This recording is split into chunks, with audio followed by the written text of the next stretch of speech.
Welcome to the Protector Culture Podcast with Jimmy Graham.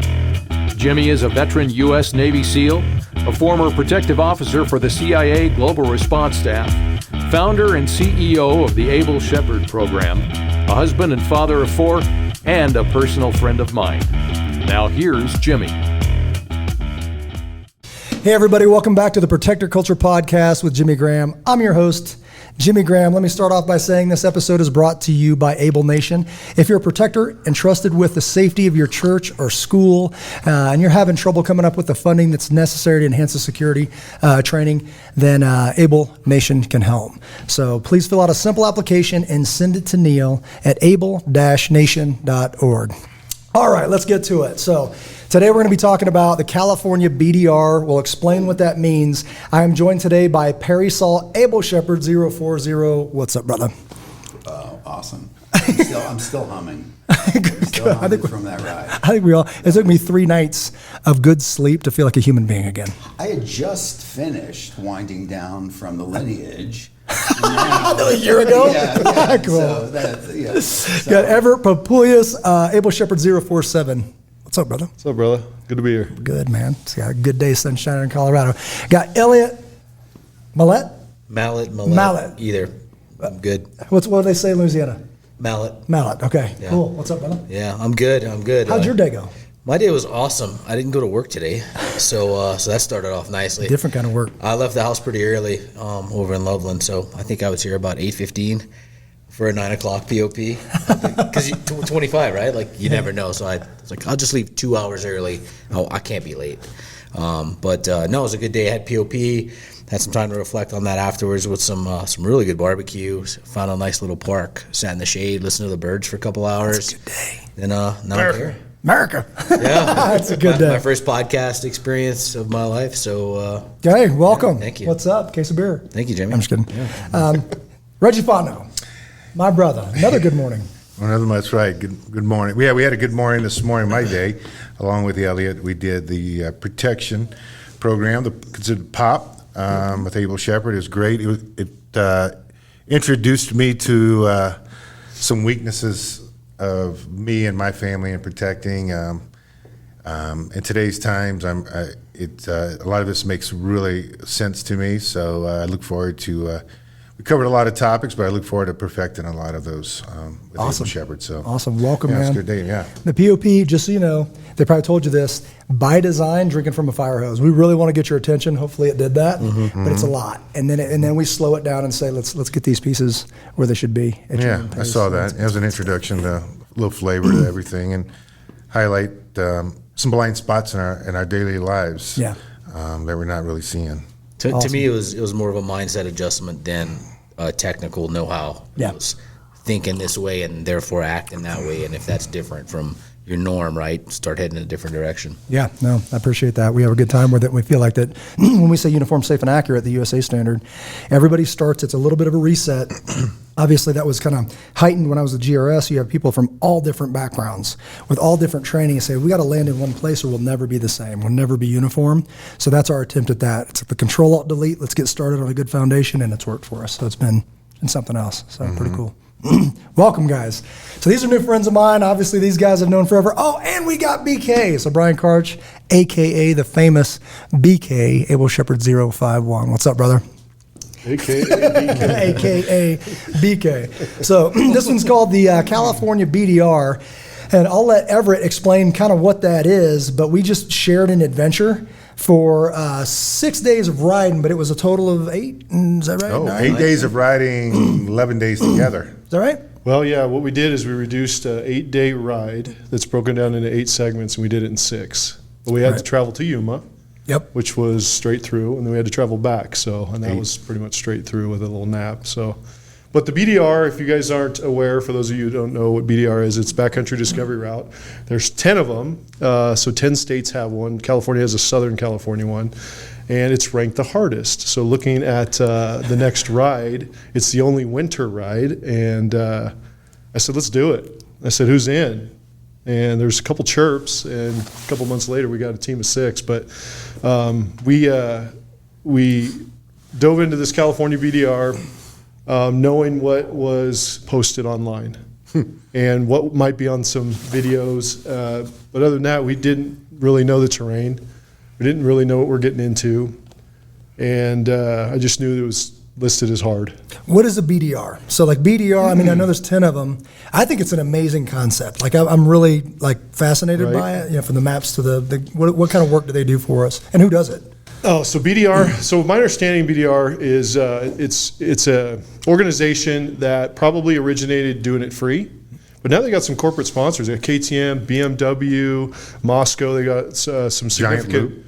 Yeah, there's a lot of sponsors, and now they're reaching people and providing GPS coordinates. They're providing everything you need as far as fueling, food, lodging, all the way to the point of whether it has Wi-Fi or not, so you can work. So they're doing all the work for you. All you have to do is plug in your gear, bring some skill set, and just press go. Waterproof map that you can put. I like the hands-on, throw it on the table. Yes, there's all the stuff that you can do on there, but I'll pull that thing out even before I left, and I love that about it. It's where you eat. This is where you fuel and all that. So you can. I've pulled it out. I don't know, 50 times. And just looked at the zoomed in segments, all that. Expert only, whatever. Pay for that one, but it is. I like those tangible, and even in your tank bag, folding it up and just looking at the day. Yeah. So I think it's pretty cool. So, and then we've got locally we've got a buddy, we call him Moto Mike, and he does filming for the BDRs. So he's done some videos for this one. He did the filming for the California, right? And then he leaves, I think, in August to go do Wyoming. So Wyoming's on our horizons for next year. And he's going to be leaving this August to go do it. We'll be doing that one next August. So special thanks to Mike, because we leaned on him quite a bit for information, and he actually overlooked our map, made sure it was correct so that we weren't going the wrong off way. course. Special thanks to Mike. Yeah. He had way too much faith in my riding ability. Even though I tried really hard to let him know, like, genuinely where I stood. You'll be fine. I'm going to have a conversation with Mike. We're going to show up knocking on the door. About that faith. Where's Mike? Cool. So first question, what would we have done without Perry's Raptor?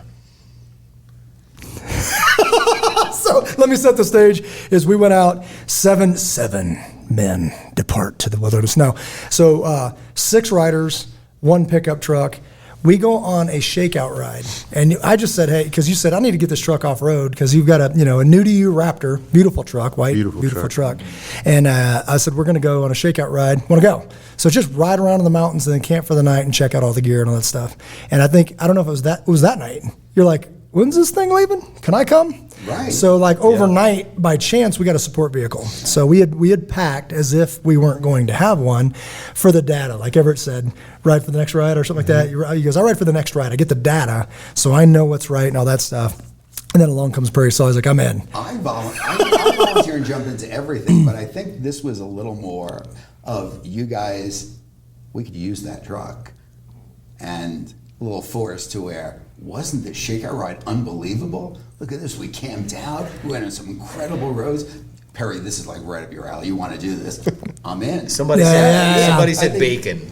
And then all of a sudden it was like, wait, we can bring bacon? So, and that's where it changes, because once you add the shakeout ride, you can still be self-sustained, but now there's beer and steak. Right. It's a different thing. You're not eating freeze-dried every night. We still did on some nights, but now you got cold drinks because there's ice. It just changes, kind of changes the ride. And then, quite frankly, in some of those hard spots, we needed shuttle to go get bikes and fix stuff into all that stuff. So it was a big deal. So appreciate that, brother.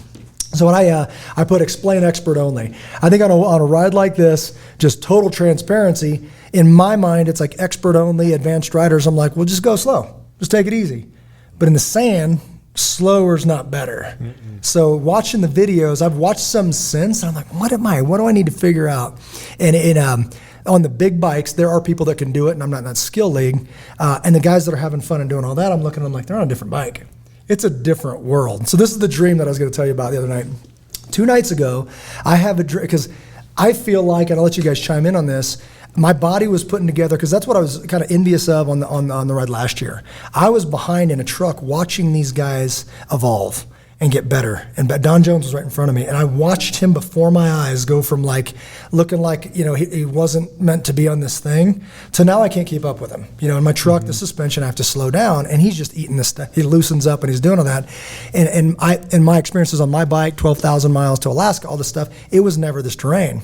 So I was kind of envious. I was like, man, he's investing in his skills right now, and I'm driving a truck. And I wouldn't change it for the world. I was with my 6-year-old son at the time. So awesome. But I'm like, ooh, that thing started stirring. So we go on this one, and I start doing the same. Took some spills. It was rough, but that's kind of how I learned anyway. And I had a dream the other night, and I am flying across the sand on a KTM, and I'm a BMW. I got a BMW, by the way, and it's like a dirt bike, and it's glorious. I'm like, on top of it, I'm riding the throttle and doing this. So there is part of me. Rachel would stab me in the eye right now if I wanted to go buy a KTM, but something happened. Something in one of those days, it started making sense, and then my body started fatiguing, whatever. But it kind of got something going, and I think you were like, man, I want on this new bike. I think that whatever. But a lot of questions. I know that thing in my skill level went up substantially. And somebody even said something about black bear and all that. I was like, on a dirt bike, I would try much more than I would have a couple months ago, whatever. So that was kind of my. The expert only thing, I think I underestimated not knowing about the sinking and the sand and all that stuff. But in 6 days, I learned, I can't even explain what I learned because it was kind of learned like right now, go. So and then reinforced the next day, and then the next day again, and then the next, yeah. Well, I came back and read the BDR map closer, and I really didn't pay attention to the expert stuff. I really didn't. Maybe it was out of arrogance. Maybe it was out of just, hey, I'll figure it out. I'll just figure it out. Because I looked at some of the videos that Moto Mike sent, and I've seen some people on there. I'm like, okay, that's bad thinking. I've learned some lessons on that. But starting out the ride, to me, there was, out of 3 months of planning the ride, Everett and I, probably core to commit, and then Rick to commit.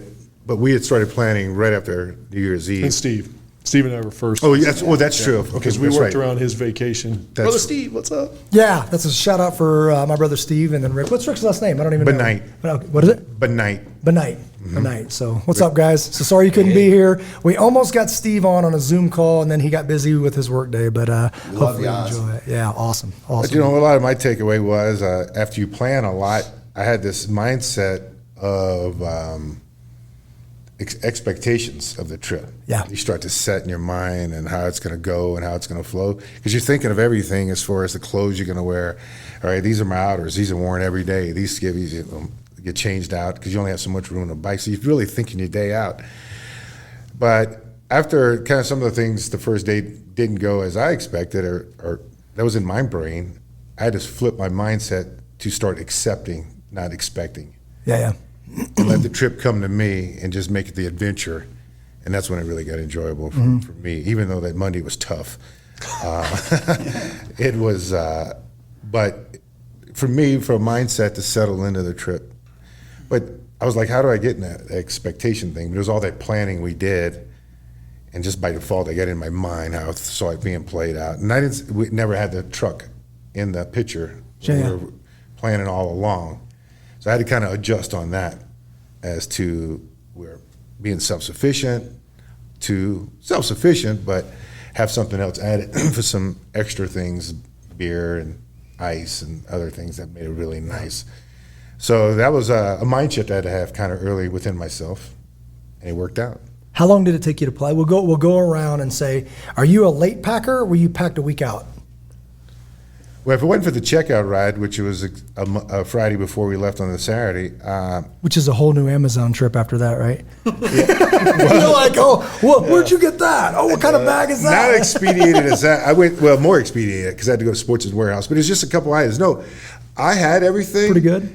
But I was undoing wrappers and at 4 o'clock before the checkout ride to meet you guys. So I had a living room full of. So Patty just brings a big old trash can. So I'd bought it all, but it was in a corner. So I never went through it all. So I'm like, wow, if it wasn't for the checkout ride, I'd really be in some trouble here. So I'm undoing wrappers all after lunch, all afternoon, and piecing it together. So to say, was I prepared for the checkout? No, it exposed. I had all the right equipment, just didn't have it prepared and set out right. Yeah. Elliot, last minute, was ready to roll, had some of the stuff. What? A little bit of everything. Yeah. I got brought in to the group, I'd say fairly late in the game, was maybe 4 weeks before the checkout ride, something like 4 to 5 weeks.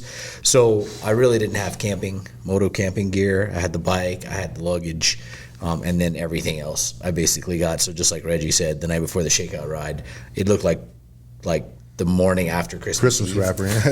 in my living room, my house was just a mess. One of my neighbors, a buddy, came over to help me try to set the sag on my bike, and he walked into my place, and he has kids, and he's like, "Man, I've never seen your place like in a disaster." He's like, "I love this. It makes me feel at home." There's just boxes everywhere. He has tons of Amazon boxes, but the shakeout ride was crucial. For sure, because I had never done moto camping. I've done long moto trips, but it was always hotel, glamping, whatever you want to call that, right? So the self-sufficiency, all of a sudden I'm like, how do I carry all this water? I'm ordering, water bladders and trying to figure out how to pack it, and where do I put this bottle of whiskey, and all this other really important stuff. But I had a lot of stuff packed before the actual ride. The whole week I was mostly packed. And then the night before we left, I turned out not quite having the confidence to load that big old bike into my truck. And I went from a big gear bag with everything packed multiple times exactly the way I wanted it to repacking to ride from Loveland instead of driving with my bike and gear bag. And so when I got to Everett's and started looking at stuff, I'm like, well, I forgot a bunch of really important stuff. I don't remember where I put this really important stuff that I had packed and repacked and repacked and repacked. And then that morning, that whole plan went out the window. So it was, the whole trip I was like, oh man, wow, that's where this is. I could have used that on day one, but so it was kind of a little bit of everything. Yeah. I don't know, Everett. My checklist was done months ahead. I believe it. And that was based off of what I learned in last year's Colorado ride. I didn't sleep well last year, and therefore I was riding fatigued, and I learned that I need to improve my sleeping situation. So I had some of those things come in, but I will tell you that between the shakeout ride and our departure, I Amazoned a few things.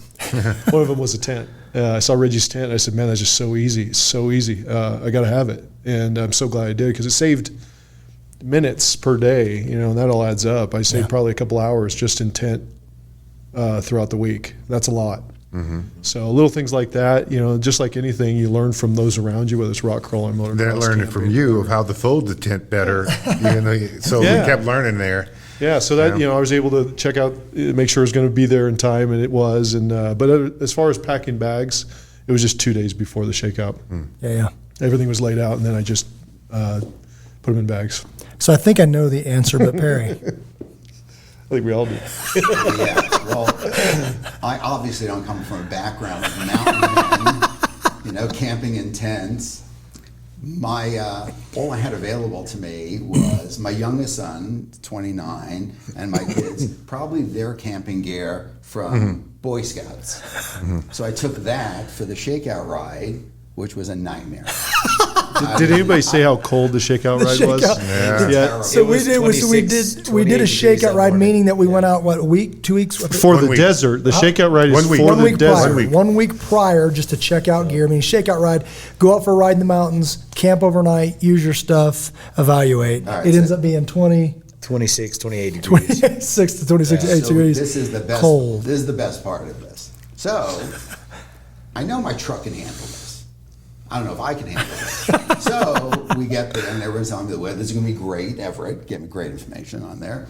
And I get my tent set up with help from all of you guys. Thank you so much. Get my tent in. Jimmy's just crawling there. Kick off your boots. Cuddle in there.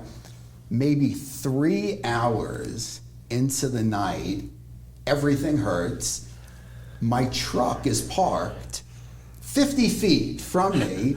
I was like, I'm done. Got out of the tent, got into my truck, started it up, put the heater on, the heated seats, laid it back, and gave them all like white noise to sleep by. That's what woke me up that morning. And then early morning, I get Everett knocking on the window.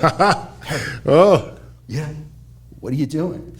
I'm the only one sleeping, trust me. And as everyone starts getting out, it was freezing. Oh, so I did immediately, went to REI, probably got the #1 salesperson in REI's history, bought a lot of stuff. Didn't realize. Another a lot. Yeah. He's come in with a bag of cash and say like, "Hey, fill that truck up." Here's the car. Yeah, right. Yeah. What do I need? You tell me what I need. You know. And then I had to get Then I had to get the truck ready. I didn't even know about the truck, so I had to do some research about the truck. I didn't even know how to bring down the spare tire, which is a whole complicated deal. It's not like a jack that you just undo things, you know. It's a process here. And the F-150, it's a detailed process. And then I'm thinking, well, I'm going to need an air pump, and the lists just get the Amazon list get bigger and bigger and bigger and bigger. So I'm ready to go anywhere now. All right. Well, I must add that it was so glad to have Perry's truck on that trip. Oh, so the change of mind was, that money was a big, we needed Perry most we got exposed and Perry was there, of why he was there. All the reasons were right, all lined up that day. And it was great. You know, the biggest blessing, just to throw this out on there, I definitely over-prepared, which I'm glad I did. But as the ride, this doesn't start out easy and get harder. It gets hard from out the gate. An hour in, and I had a lot of fear. I don't know how big this truck is. I don't know what kind of shape I'm in. Did I buy all the right equipment? And I think the biggest blessing of this, for whatever reason, I'm sure it's Able Shepherd, I'm sure working with my mindset on there, I was able to turn fear into focus. I wasn't nervous. I wasn't fearful where I was. Yeah, you didn't seem that way. And it just kept getting better and better and better and better. So I like me a little bit better. That's a good thing. Okay, next question. So actually, real quick, let's go. We know Ford Raptor. What were you riding? I was riding a 2018 KTM 1090R, which is an adventure version of the KTM bike. Okay, got a 2009 BMW R1200 GS, not the Adventure. By the way, painted with a gun coating that probably needs some fresh paint. Great job. I was on a KTM 2020 1290 Super Adventure R. I was on a 2018 Honda Africa Adventure Sport. Africa Twin. Adventure Sport. There's two levels. There's Africa Twin, and then there's Africa Twin Adventure Sport, which is more their trans-state, bigger gas tank, more for road travel as well. Heated grips. You said that. That is, underline that twice. Yeah, when we got in the Sierras, not so much on this trip. Well, actually, up in the Sierras, when I got in the Sierras, I was using it. Man, I didn't know of this until I did that ride. I got my bike in 2010, sponsored by BMW. Ended up buying it from them for a great deal because of that ride for Lance. But I didn't know of heated grips until that trip, and I am a fan for. I will never own a motorcycle. It's nice, unbelievable. And then once you experience cruise control, you're done. That's another one. I haven't crossed that bridge yet. Yeah. Okay, so a piece of gear that you must have. What was the one thing that was like, that's a piece of gear that everybody must have, period? I'll start. Some Moose, JB Weld, I guess is the JB, is that right? JB Weld product, Moose Racing. Over at Performance, thanks guys. If you're checking this out, it's over at Performance Cycles. Has it sitting there. Everett told me about it. Says make sure you have this. On one of these, that ride where we really got some speed up and all that, I had a lot of confidence. Started the day fresh, jumped on it, over-calculated a turn, tried to lean in like a road bike, didn't work out. Dumped the bike, hit a rock, and busted not only my light cluster, but then the oil cooler that had a spot weld that separated. So I'm pumping oil out on the trail in the middle of the desert. Not good. So Everett's just really gifted with this. He's like looking at it, wiping it down. Can you do the thing? Started. It had to get the temperature right. Then it starts spitting. And he's like, I think we can use that. And I'm like, oh man. In my mind, I'm already in scenarios like trailer, like going to this point because I'm like, I'm thinking it's pumping out of the engine somewhere. So we start wiping it down. I was thinking the same as you. Oh man. So he wipes it down. We take off the plastic and all this stuff with start looking at it. He identifies a spot where it's separated, pushes it back up best we can, and then used hand sanitizer and alcohol wipes and then roughed the paint. And cleaned the oil off, And cleaned all the oil off and then got it on.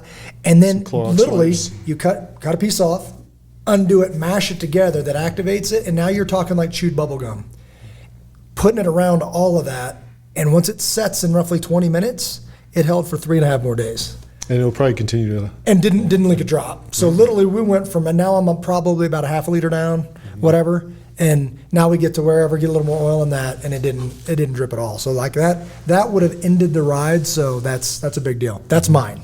So Does bacon count? Does bacon? It's gotta count. So yeah. Bacon, whiskey. We brought in Perry's truck. We brought a 2-burner Camp Chef, which meant bacon in the mornings. So I'm torn. I have two. One being a radiator seal, because that was like the majority of my trip. I ended up having a pinhole in my radiator that was leaking, so I was trying to ride this behemoth of a bike and not overheat it while I'm not using the clutch properly and all these other things. And finally got to a town with enough, well, I'm not going to say civilization, but kind of civilization. Had an auto parts store and got some radiator sealant, and magic, totally worked. So that was a big, that I could have avoided a lot of stress. The other was the fuel bottles. Even though I talked to a bunch of people, how big's your tank? 6.1 gallons. Oh, you don't need fuel bottles. You don't need fuel bottles. And I was like, I should bring at least one. And sure enough, I ended up bringing 2, and they both got used throughout the trip, either for me or for somebody else. So those 2 I will not leave on another trip without. Yeah. Yeah. Reggie. So the question is, what will we leave? What do we like about our gear, or what gear Was there a piece of gear that really was like, man, I of all the gear, this is the one that I have? Well, one was the GPS, the Garmin GPS. I was very impressed with that. Yeah. What's the Zumo XT is the one we have. It's outdoor, but one night when we broke away from you guys, that was amazing. Yeah, right. And went down to Havasu, Rick and Elliot and I. So Rick was looking at Gulf, Nevada, or California at the time, Nevada. But we were seeing that it was not all that far, not knowing that it was still another 27 miles north of Gulf, then another 8 miles further west in the outback. All dirt road. Yeah, well, that 27 was sandy. Dirt, sandy. Then it really got ugly on the left road. Yeah. We took the left for 8 miles. But they had stopped. Rick was leading, but hey, maybe we should go back to Needles, which is where the closest, which would have hotels. That was still 60, 65 miles away of some riding.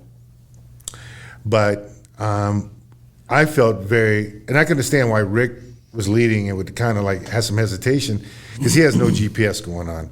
He just knows I got to ride another 20, 22 supposedly miles and look for a left turn. It gets on your mind after you're tired and such and so forth. So I had the GPS and that Moto Mike had given us for that Zumo, and having faith that you guys were going to be there, and it led us right to there, probably around just before 9 o'clock at night. Drove us right into there. Right into it. Right into it. I remember seeing the flashlight, your flashlight, and crazy, huh? I'd be darned. These GPS really do work. we got out there, went to this spot. It was too windy. We tucked literally into the woods in this middle of the desert, a beautiful spot. And I'm like, I don't know if we're gonna see these guys. I know Everett's got a saying, stick with the plan. He's like, he'll be here. Stick with the plan. So we're sitting here, we're prepping, we're doing all this stuff, and I hear, dug, dug, dug, dug. I'm like, go now. So we run out to the road, or you run out with a flashlight, blink them, and sure enough, it doesn't sound like a big deal because it's night, headlights and stuff. Soft sand, you're tired and you're going up there, and we're like, yeah! So we're like waving you guys in. Yeah, it was get your great stuff set up. That was a cool. It was a celebration of our day for all of us. I think it was good. It was a good way to end our day. We were all pumped. We were quite excited to see you guys. Yeah, we were. I feel like we're gonna be. Because I was kind of like, it's at a couple points. I was like, anybody wants to turn around, I'm down. I'll keep going if y'all want to keep going. You're like, it's either like the guys or some dude with a chainsaw. Yeah, not right. Like, I will follow if you want to go, but I can't say I want to. Well, my thing is, if they're not there, I'm still camping there. I know it's a have a spot, choice. and I got Yeah, all my it's gear on right now. now, and it's 30 to 38 miles that way, or 70, 75 back that way. So I'm going this way, and I'll figure it out in the morning. It seemed like the term that kept coming up was like, what's the worst that could happen? we have all our gear. Yeah, that's a cool We feeling. go another Everything's on the hour. bike. We is a decide cool we're all feature shot. like We that. just Yeah. we just pitch camp right here. What's the worst that could happen? You know. I've been on some long rides, and this was on my list to do one that's like everything I need's on my bike right now. There's niceties and there's necessities. Yeah. What I need is right here. Yeah. That's a cool film. I'm glad I got to do That's that. a very cool thing. It doesn't mean that many people who haven't experienced yet, but that was a very cool thing to sleep next to my motorcycle that I got Yeah, yeah. everything next to. And That's awesome. all the transportation, all the flexibility I got, all the independence I got with this machine. And I kind of wonder back in the 60s days when those guys did the motorcycle rides across country with barely anything, you know? You get your blue jeans right? on, your leather jacket, and like a hoagie in your back pocket. Yeah, a couple pizza rolls with some We're living, bungee cords in the back. Cool. Oh, sorry. Everett, piece of gear, that one piece of gear, or it didn't have to be one. Comms. Oh, yeah, that Carta was Comms is number 1, GPS number 2, and sleeping gear is number 3 for me. Yeah. But comms is big because the efficiency that you gain. Yeah. You know, I can just talk while I'm riding, while we're moving. Yeah. And a lot of that would happen when you stop or have to huddle up and then maybe kill the bike. And then there's so much efficiency built into the ride just because you have something tied to your helmet and you can talk to your. Even many times you guys were calling, hey, this is clear, road's clear, when I couldn't see, and you got Safety's 3 another one. guys Yeah. saying this is clear. It's like, it's kind of handy. Yep. So Yeah. comms is number 1. GPS was amazing compared to last year's work, but this one was just faster and it gave me more information. So that was good. But if you can't make sound decisions because you're too tired, I got to throw sleeping gear in there too. Yeah. Yeah, that was a big deal. I learned on this one, the reason I wasn't sleeping before is I wasn't tired enough. So on this one, I slept like a rock. Very piece of gear. I agree. And the reason I laughed about that when I was like talking about your packing, you pulled up to my house and opened the door, and it looked like a sporting goods store threw up in the back seat. But I agree with pretty much everybody. Is the GPS, the Garmin GPS, which arrived like hours, from Amazon, and I rushed it over to Everett. I said, "Program this thing." And That's right. You had a Zumo as well. It was great, but it was a different version of one, but it had the same map, same everything. So even on the day that I kind of wandered away, I had a lovely day. I knew where, it wasn't that hard of a ride that day. Yeah. I knew where we'd wind up, and hands down, that pad and that sleeping bag, I was so comfortable. I might actually change my mattress over to that. You're Big sleeping on the Agnes? floor. I slept great. Big Agnes. Yeah, it was wonderful. I got a little issue with Big Agnes, but as Jimmy said one day, I've got to see how big Agnes really is before I can take it. Should we? Agnes and I got along Because well. my Big Agnes bag, the same as Everett's, which is it was awesome. The only thing I had some maybe abnormal rip in it. It looked like I fought a chicken one night on that thing. I had feathers everywhere. Oh, yeah, that was a great I was wrestling about 5 chickens. I woke up the next morning. Yeah. And So- Reggie found a chicken. Yeah. What about a piece of gear that you didn't need? You brought it. It's good that you had That's it, a but you good didn't question. need it. Or maybe you're like, I could have left this at home.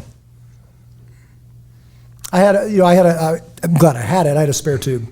So I had learned that you can, tubeless tires, but if you get a gash in it, you can fix or plug a puncture. But if it's a gash, you can actually stuff the tube in there, inflate it, fill the space, and if you get the size, the diameter of the front, it can work in both, in a pinch, to kind of get you home. So I had one in there, a little bit large and a little bit of weight, but it was good that I had it in there. But I didn't need it, thank goodness. So any piece Collapsible bowls. I had brought 2 of them. I don't know why I never needed those with the Mountain House. just in the pouch. Mountain House meals. Yep, Mountain House meals, yep.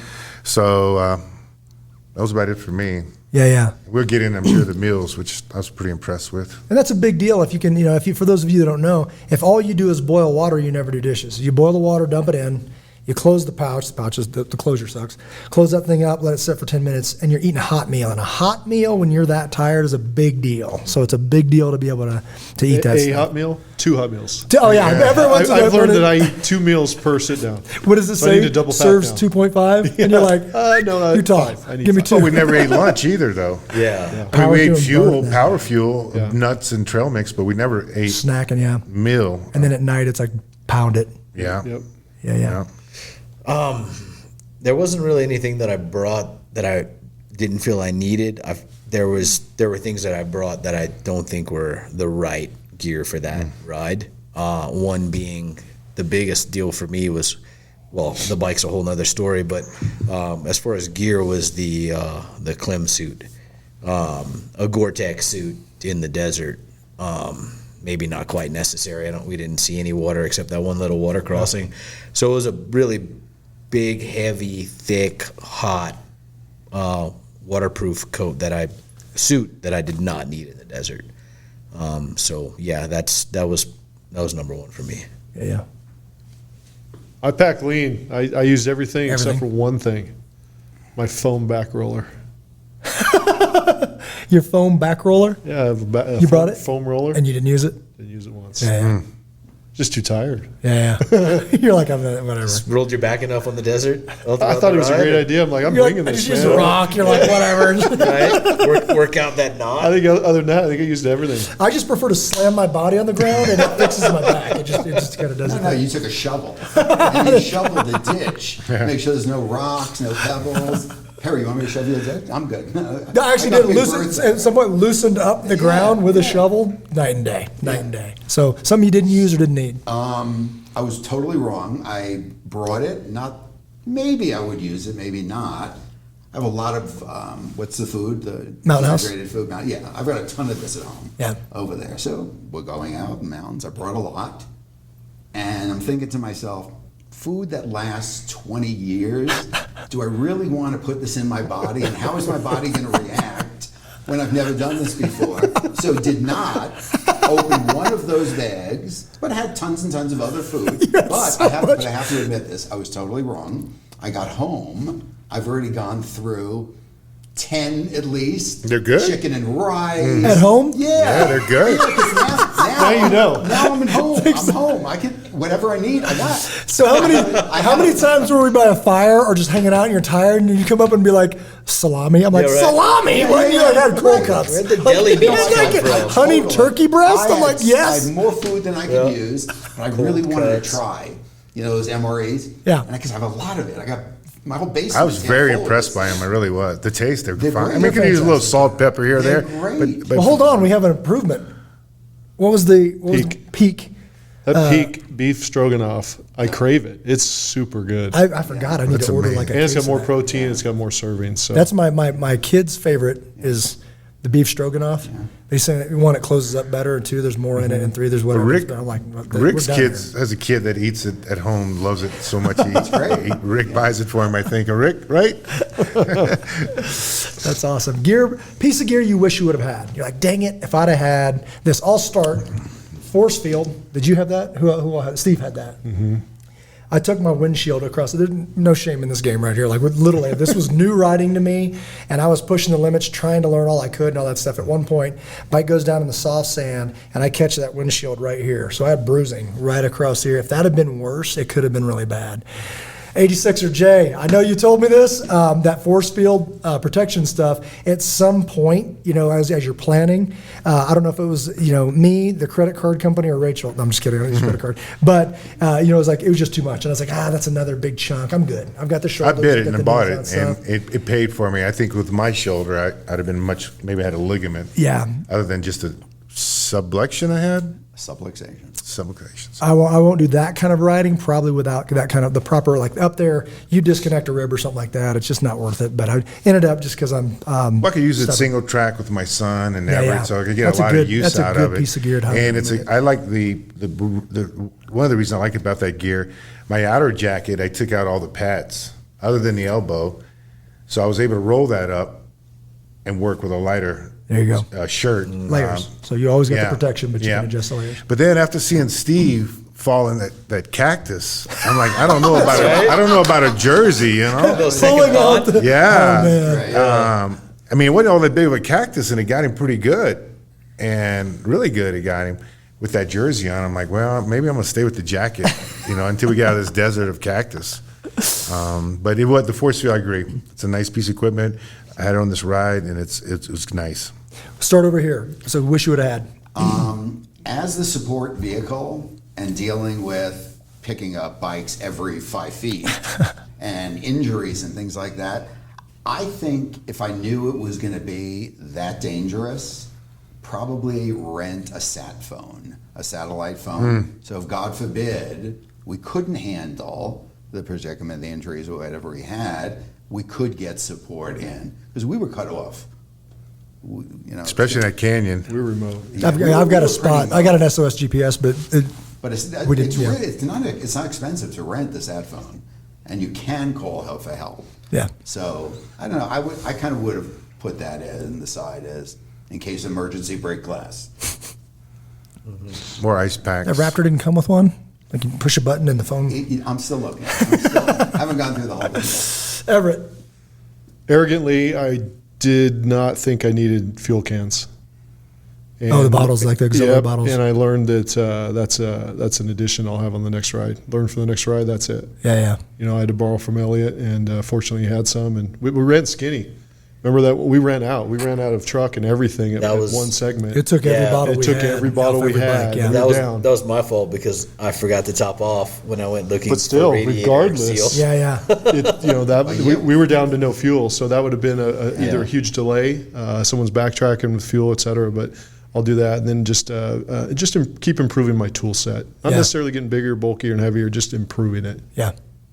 Yeah, and I think you introduced me to that or showed me some of this. There's some of this gear out there where you're like, hey, bring a ratchet and a thing. It's like in the motorcycle world, they build it in like a T-handle thing. That's already universal stuff. Yeah, that stuff, that multi-tool thing is priceless when you're cutting. Like I tell my girls, they say that, hey, ounces lead to pounds. True. Again, mine was the gear, the suit.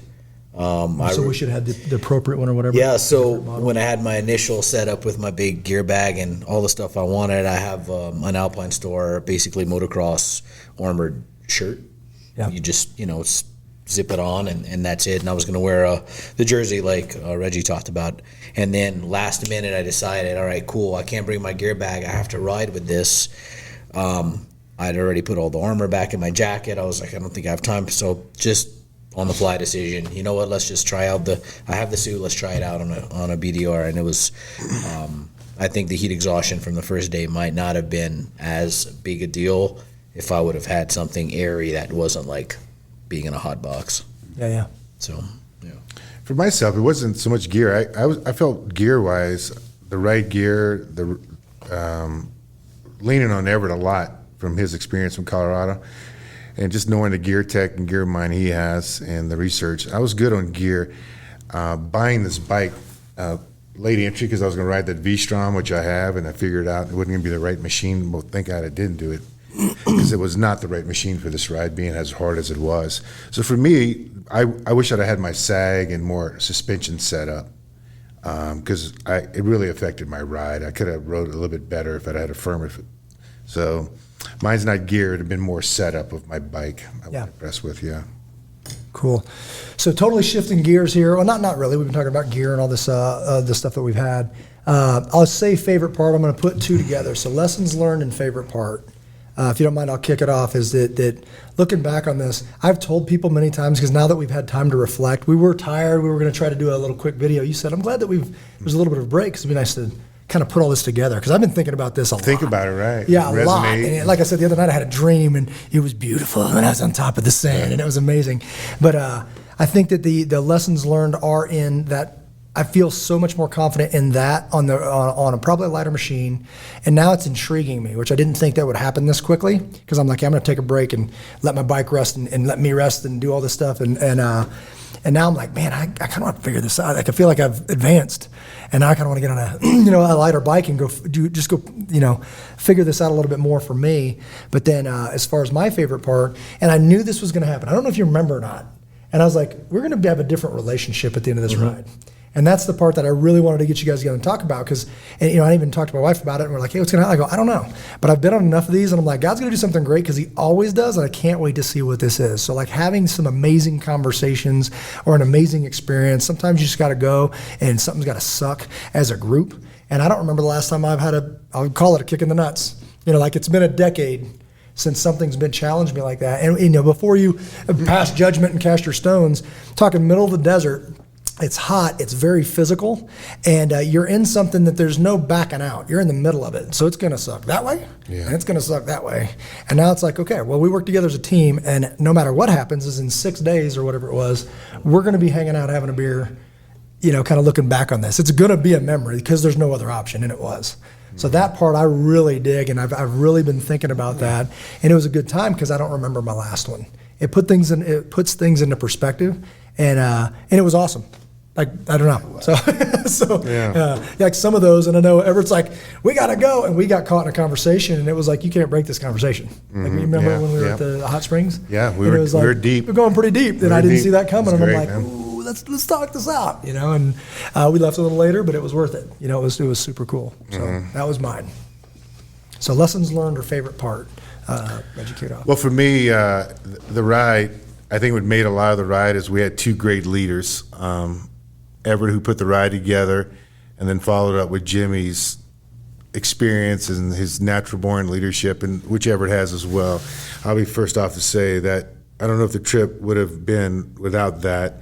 And then Perry and Elliot and Rick and Steve, and it was a gumbo, as you will.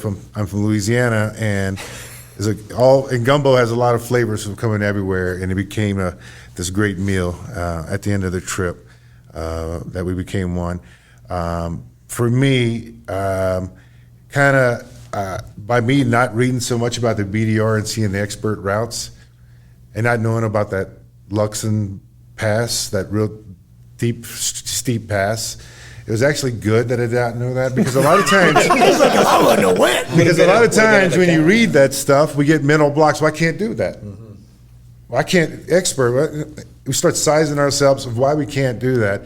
But I didn't read that till we got home after I slept for 3 or 4 days. I went back to that video. I was like, I really didn't read this thing well. I had my glasses on. You learned about it by being in it. You're like, wow, I guess there's one way down. I was like, my lesson learned is maybe sometimes you don't need to know all the fear that other people have in something. Right. Believe in yourself a little bit and try yourself. That was one of my takeaways that pass had given me. Because with my father's death, I've been with the grieving and the fears a lot like that, and that's never been me. I've always been a fearless adventure attack. So that really brought that back in perspective to me, awesome. How to look at that. So, and I came back and changed. You had set the tone, Jimmy, one morning of you promised your wife and kids you were going to come back a better man than you left, and that resonated, and I feel I have, and my family has already admitted that. So. Awesome. Thank you, brother. Nice. Cheers, brother. Yeah. And Everett, thank you for putting a trip together. Yeah. Amazing. Absolutely. I really wanted to do this trip because it scared the heck out of me. I was in a hit and run in 2015. I really didn't think that had instilled like a whole lot of fear in me, but I kind of realized that it did, and I don't like being afraid of things. Like, there are things that I should respect and fear, right? But most of those things I'm like, all right, I got to push through it, and I have to do this. I can't like cower. And this was one of them. Dirt riding had always scared me. A couple times I tried it, was horrified. White knuckle, like not a moment of fun, just horrified. And I was like, all right, well, this is the group to be horrified with if I'm gonna be scared out of my boots, right, on a trail in the middle of the desert, not even knowing any of you guys really, except for Reggie. I was like, this is a group that I think I can go out and find that confidence again. The whole year of COVID, complete loss of social life. There was June, July.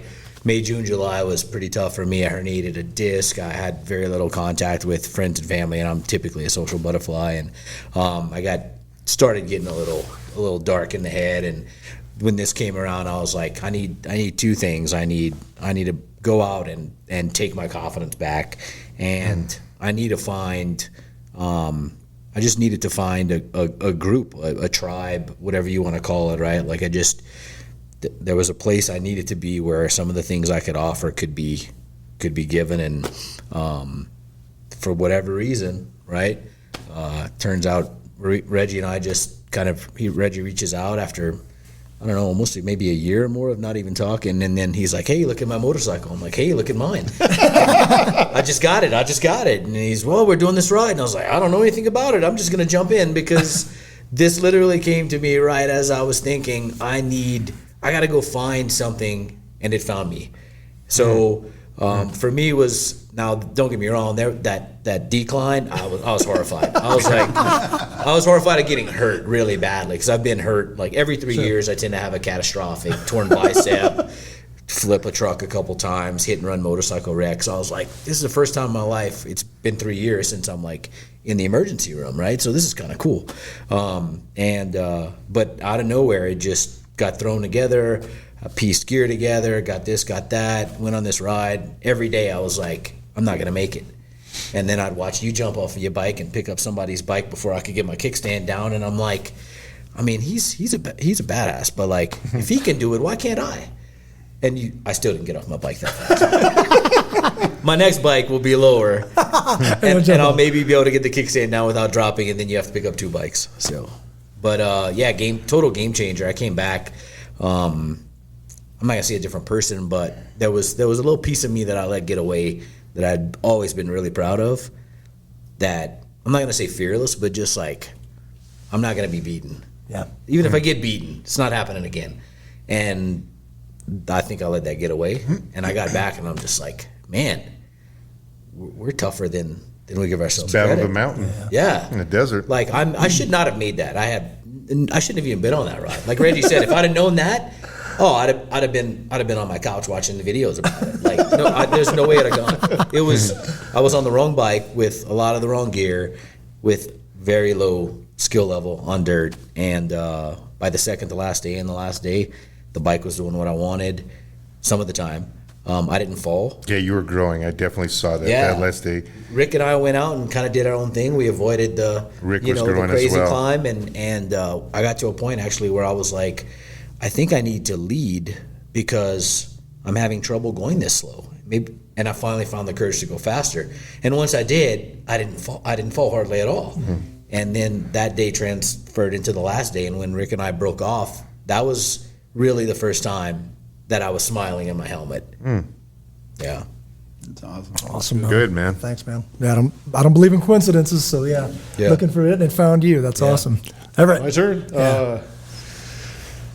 I think you guys heard me say this, but my takeaway from this as far as lessons learned is to dig into the details more, and not necessarily for me, because I'm like you, Reg. I don't necessarily need to know much. Just need to be prepared for not knowing. But there was a lot of questions that were unanswered, that were given to me. And I said, I don't know a heck of a lot.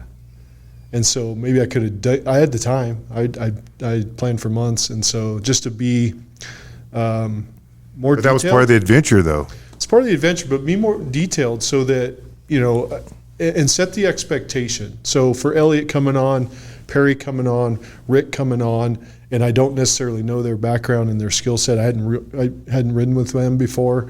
I could have maybe spelled out some things, had a different discussion, so that it would have set the expectation for each rider. Not that it would have changed things, but maybe helped us prepare a little bit better. And then on the ride, a lot of times there was questions, and I just didn't have the answer. I don't know what's coming up. What's next? Don't know. So maybe just a conscious effort to improve there, especially when you're planning, you have the time. But if you said to me, Reg, I do know what's coming up.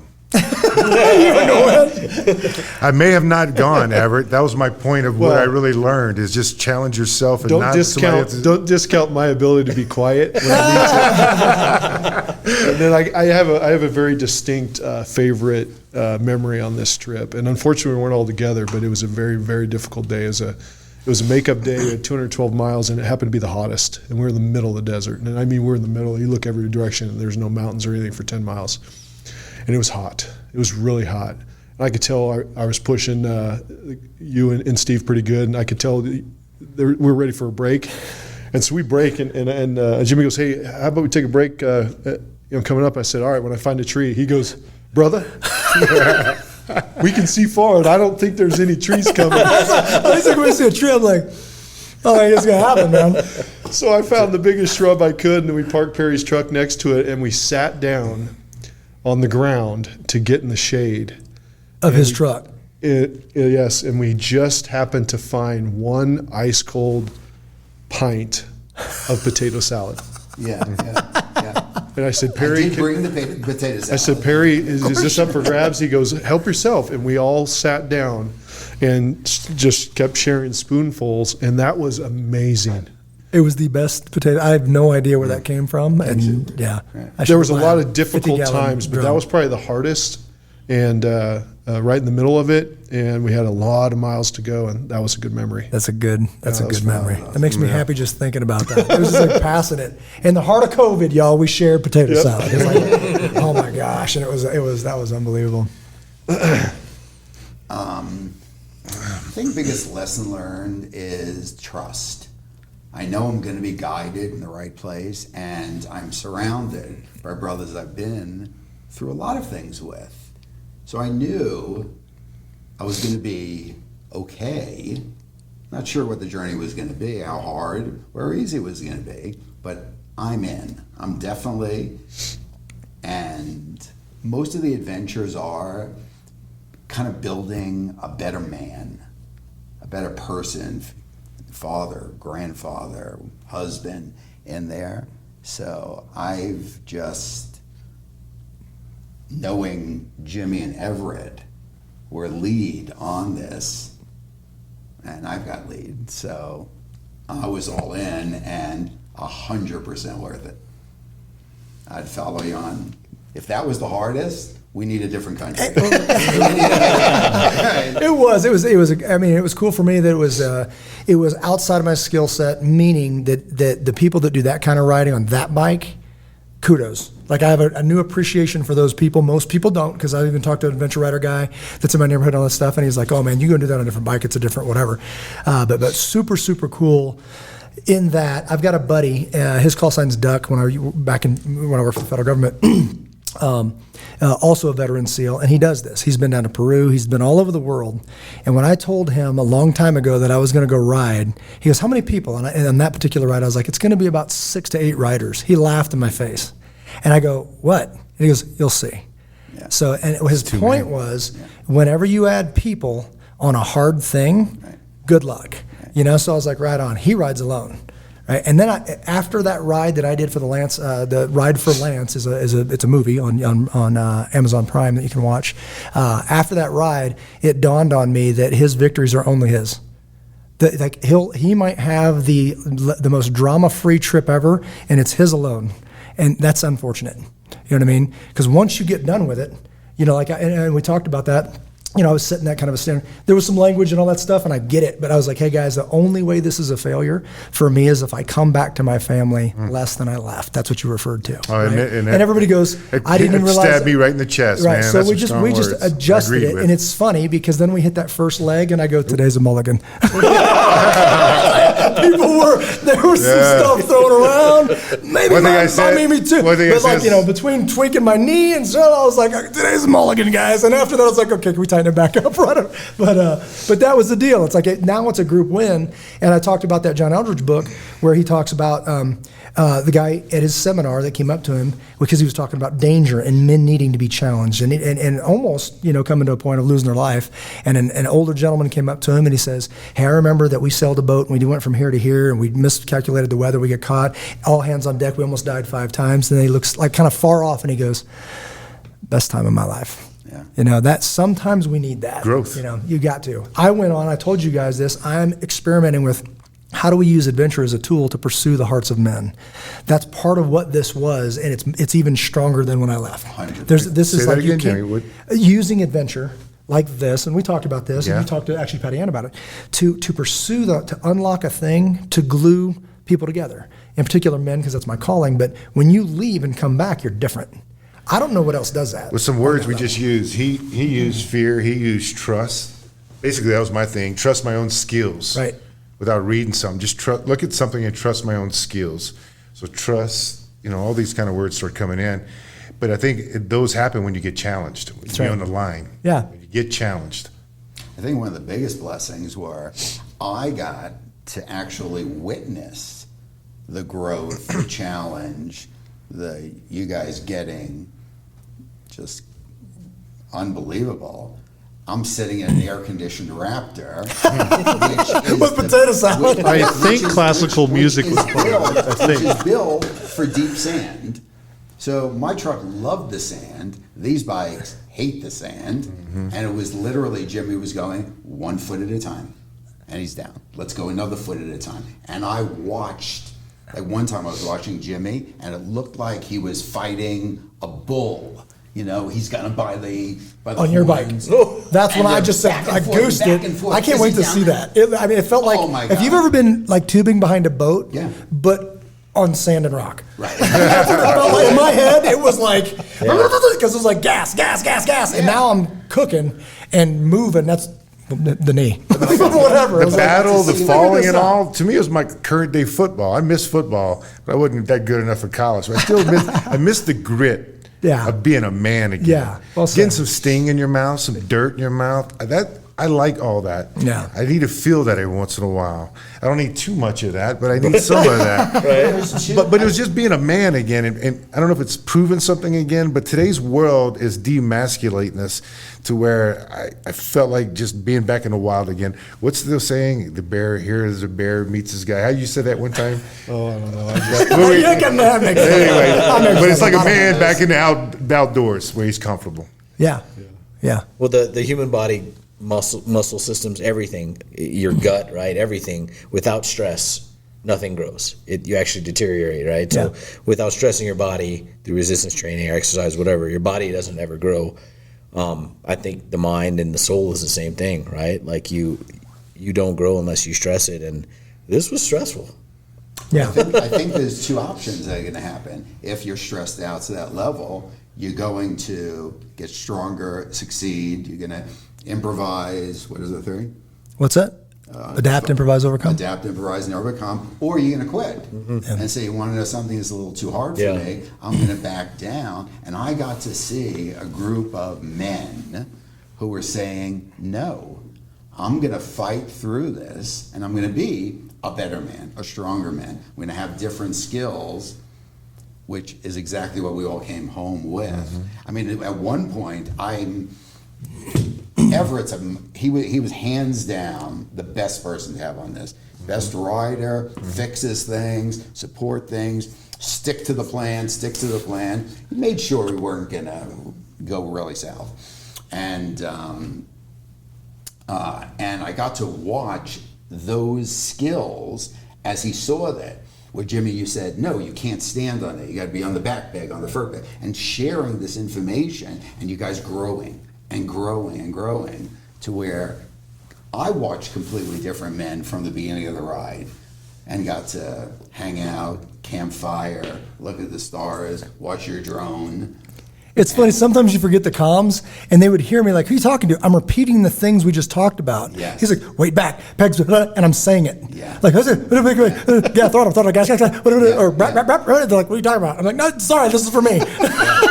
So you're literally, because you're flying and you're like, okay, and you're piecing it together. Yeah. Oh, no, okay, let's go again. I'm not sure which fall this was, but I jump out of the truck, I'm helping you up with your bike again, and I'm going, all right, just breathe. He goes, no, get me going. I think I'm getting it. It just clicked. And humbling, like to go to the edge of something and you're humbled and the fatigue. I said, skill level and fatigue meet, and you're like, okay, the next one puts me in the hospital. Right. And you're like, I'm hitting the road, I'm like, I'm going with you. Yeah. Because the next one, I'm My body was not and that was the responding end of the anymore. ride. It's right there. It's like, all right, brother, nice and easy on this one, and then not we're only gonna wrap it to up. you, but to someone observing that. Yeah. Wow. And then Everett and Steve, they're on a different level, and they wanted to finish the ride. They did. Right. So they got the ride they wanted.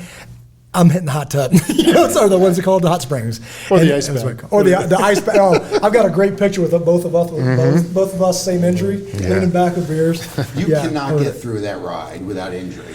You can't. There's no way. On that level, I forget the names you guys threw out. Steve was throwing out these pro riders and all that stuff. Like I said, hats off. Awesome. Good on you guys. On that bike, if you can do that ride, I tip my hat to you. What about my new company that we do? Perry's Parts and Pieces? Yeah. Every bike that went down, there was another piece, another part, just throw in the back of the truck, throw in the back. I have had heart-to-heart conversations with my bike. Like, baby, we're going to get you right again. Yeah. We're going to get a light on you. We're going to get some actual mirrors, and we're going to do all this stuff. So at one point, I want to clarify this, because I really thought about this quite a bit. You guys remember we were in the middle of this, and we're under that tree on this is day one. And I've watched videos where guys with adventure riding channels. In that go River home. Wash Canyon? Yeah. Okay. They do day one, they go home. They're like, I'm done. This is I done. was telling Elliot Yeah, about yeah. what He you calls it a told me. fail or whatever. But we talked about that, and I said this I'll tell quote, I Rick. probably destroyed it, but it's Adlai Stevenson. It says, "On the plains of hesitation lie the blackened bones of countless millions who at the dawn of victory lay down to rest, and in resting, died." And then when we talked about that, I wanted to add that to it, because I was like, that doesn't mean don't rest. Everybody has to rest. It means never limit your growth, but always limit your rest. Like at some point, we got to get up, because if you keep laying there, there's no victory in that. Like you'd still be laying there. You know what I mean? So that's what I didn't want to imply, that we're like saying, no, we don't rest. I'm saying we don't. You got to set a limit on that and say, like the growing, I'm a different person, and that's the goal, is to come back a better man, a stronger man, all that stuff. And I needed to be humbled a little bit, and I needed to be taken to an edge of being like, around here, thankfully I get to be the guy that makes the decisions. Out there, I'm like, I just hit my limit. And I needed that on some level that I can't quite explain yet. I needed it, and I'm like, right on. So thank you guys. So Yeah. we're coming up on time. So any last thoughts? Anything pop in your head that you want to throw out there that we didn't cover? Well, it feels a little weird not having Steve and Rick I in know, our I group know. now. To me, that's how it feels. Part of the gumbo, those two pieces of spices there. It was really good to see Rick and Elliot grow in their riding, as well as you. I mean, your riding, Jimmy, just went through the roof. And Perry, I was very impressed with you being a boy from Brooklyn, that you pushed yourself out your comfort zone. You had the right truck. That was a very impressive truck. I never know much about a Raptor. Then they look good. Some trucks look good, don't perform. That one performs and looks good. But the way you drove it, but I just saw you grow, getting out of your comfort zone. And it would not have been the same ride without your truck, especially without you. I think that turn happened when, because I was very fearful. It's a much bigger truck. It does things. It's got a lot of buttons. I don't know any of it do. And the second I let go of fear out of necessity, for sure, if I stay in fear, I'm ruining a truck and I'm going to get hurt. And made it to focus. All of a sudden, things dialed in. And I was trying to keep up with you guys. I wanted to see what this thing can actually do until you left me before going into a cave. Tunnel, yeah. Oh, no. I thought you were talking about it. So this is important on a no comms plan. Okay. Literally, when you came we went out of the trees this way, you went out of the trees this way. At that angle, we're like, Perry! And you thought we were ahead of you. Yeah. And that created a separation for the day. It was like, stop. For the whole day. For the whole day. Yeah. He was at Starbucks for 4.5 hours. I got a lot of stuff done that day. Yeah, but when cell phones I don't needed work that. and there's no Yeah. comms, that's what you're talking about. Yeah. But yeah. Anything else, guys? I hit a couple walls that I wasn't able to say, yeah, I can do that. And one of them was that steep downhill, where you rode my bike down. And all I could think of was, I don't have the legs, the feet. I won't be able to touch the ground. I'm going to go down and roll, and the bike's toast. I'm going to be in the hospital. And it's been a long time since I'd pushed myself to the point where I had to make that decision, say, okay, is this fear, is this ego, or is this a good thing to bow out of? And that was a really weird place. I really want to try this again, and I'm actually looking forward to that next time. And I'm hoping that it's a fear thing, and I can say, you know what, I have the skill, I maybe have the right bike, right? I have faith in my crew. I can push through this. So I hit a wall. Some I passed through. That couple I didn't, and I think I made the right decision. But there's a little part of me, ego-wise, that's still like, you maybe could have, and you didn't try. So I'm still battling with that, but that has me pumped to try this whole craziness again. So, Yeah, I wasn't expecting that with me. It's like the California BDR is like, check. I'm like, I might not be done with you yet. So we'll see. Is there a Northern California BDR as well? No, but the fact that it's titled Southern leads me to believe that They will be. There's one coming. Yeah, but I don't think it'll be as difficult. Yeah. And I know Wyoming opens in January. So I've already got a game plan for that. So. I'll jump in and add one thing, because it was pretty obvious to me that you've always heard weakest link, right? And I think what happened on this ride was through energy level, skill set, motivation, courage, whatever it was, we were going at the pace of the particular person at that time that was the strongest link. And I got tired mentally, someone would pick me up. I got physically tired, but somebody else isn't, man, I'd step it up. And so we ran at a pace where you're looking at the strongest link. And that's not usually the case. But out there was never talk of stopping the ride. It's just adapt and how do we get to the end. Yeah, that's huge. point. And just like the pace, I was running low on patience. I was dehydrated, and you were super patient. I'm like, man, I need half that. So I stepped up and just tried to mimic what I was seeing as good behavior, and that was constantly. Yeah. And that's worthy of mentioning because we were all being stressed physically with heat stroke. We were tired. We were exhausted from picking up bikes and sand, and we just kept going, figured out a way. Yeah. Our bodies were fatigued, literally fatigued. I'm speaking about for myself, but it had to be for everybody else. Mm-hmm. And I just want to finish with this, if you don't mind, is you just reminded me because you had said that before about looking deeper and checking this, and you should have known. And yes, you put the ride together, and you're the leader. That's not yours to carry. I'm a grown man, and if I'm going, that's on me to look at it, right? I literally looked at it and said, "I'll take it easy." Not knowing what I was talking about, right? That's the way. But then I did feel like I'm gonna push myself and do this, and sometimes you had to wait for me, and got to help other people and all this other stuff. But it was that investment in me. I'm not like, thanks a lot, Mike, or thanks a lot, Everett, or whatever. Now I need a new headlight. That's not what I look at all. It's like Rogered up for a thing. Life was busy because I have a theme of doing that. That bit me a little bit. A little more research. I don't know if it could have said stay home because you're not the man that this needs. I would have been like, really? Oh, really? Right on. I guess we're doing this. Whatever. So, but like I said, I have a new respect for the sport. There's a piece of me that, like I said, I'm like, man, I kind of want to figure this out because I feel like I've made headway here. But anyways, so yeah, Two like wheels, camping, and scenery. Views. It's hard to beat. Yep. And I don't want to. And then lastly, for anybody thinking about doing this, obviously be honest about your skill level. But I remember being on it in that valley the first day of just the soft. There's no moisture, so it's just loose.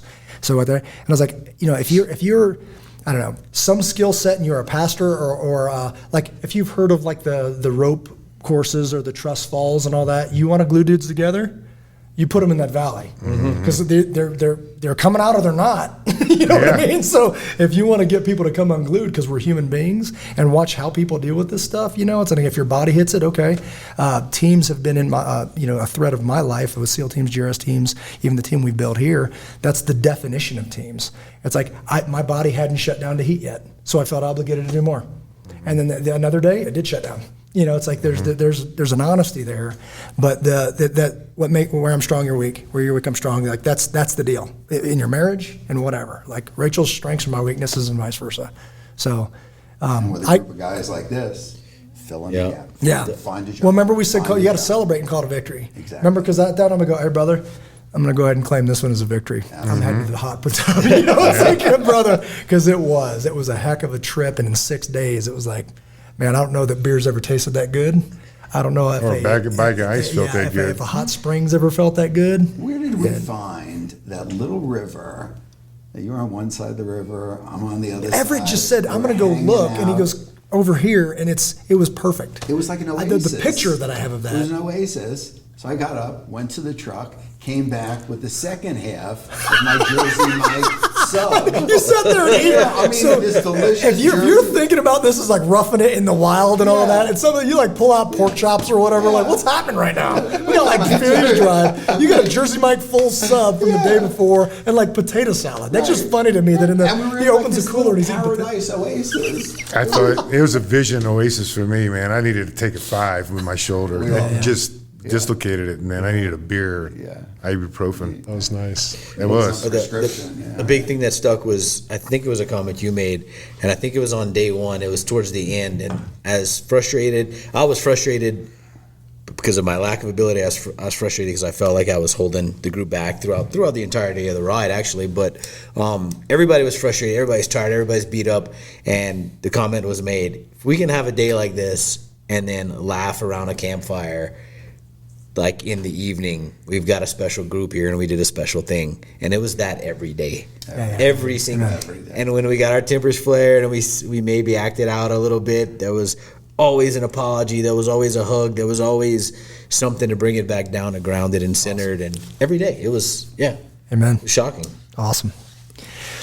Awesome, guys. I'm going to go ahead and wrap it up. So appreciate you guys. Thanks for coming in and wrapping this up, because we're going to, BK's going to work his magic and maybe get some pictures in there. Maybe a funny video of Jimmy riding a bull that looks like your bike and then eating the sand. I don't even know what's coming, but we got that bull. Tons of footage. So, all right, guys. Special thanks to Able Nation, our sponsor, able-nation.org. Remember to check us out. Our voice is the Protector Culture podcast at protectorculture.com. You can watch the video at that site, or you can click on the audio version. Our vision is ableshepherd.com, where we built that community to train at that elite level that we refer to quite a bit. Our movement is standinthegapinitiative.com. And our heart is, we talked about ablenation.org. So, that's a wrap. Check out ridebdr.com. If nothing else, check it out. Look at the routes. They've done amazing work. They've done the work for you. You don't necessarily, I don't know if they want me to say this, you can do it in vehicles and check it out. So if you wanted to get out with your family, there's now 10, soon to be 11 when Wyoming opens. It's amazing country. They avoid the roads and it'll change your life. So we'll see you guys next time. Until then, God bless you guys. Take care of one another.